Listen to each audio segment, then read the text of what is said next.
have to have a term in the diagnostic and statistical manual in order to then call it a disease and treat it as a disease and write a prescription for it. When I went to medical school, there were only 6 or 7 items in the manual. Now there are over 300. I mean, you mean to tell me that there have been 294 diseases discovered in the last 60 years? In psychiatry alone? It's a joke. It's an epidemic of psychiatry that we are dealing with. We don't have an epidemic of mental illness, we have an epidemic of psychiatry. You eat too much, it's a disease, it's an addiction. You smoke too much, it's a disease. You are too unhappy, it's a disease. You're too thin, it's a disease. You're too fat, it's a disease. You have too little sex, it's a disease. You have too much sex, it's a disease. No free will, it's all chemicals. No self-discipline, no self-control. A chemical imbalance meshes very well with the idea that you give a drug which restores the balance. It's a story, a mythology, a fable. And that's a baseline from which we're operating now in America. The child doesn't perform the way he should or behave he should. He is not responsible. Some chemicalist will give him a chemical.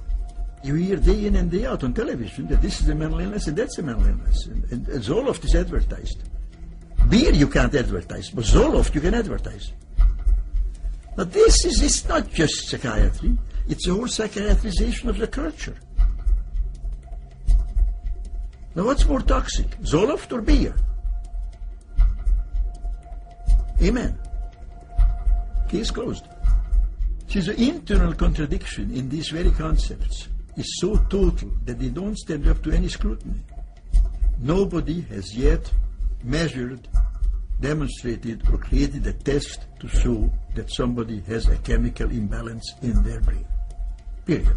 Psychiatrists are getting more and further and further and further away from this human-to-human touch. And they are becoming more and more quacks, where they talk and act and impersonate doctors. They talk about diagnoses and treatments and the brain and all this kind of stuff about which they know nothing. Zero. It's not science, it's politics and economics. That's what psychiatry is. Politics and economics.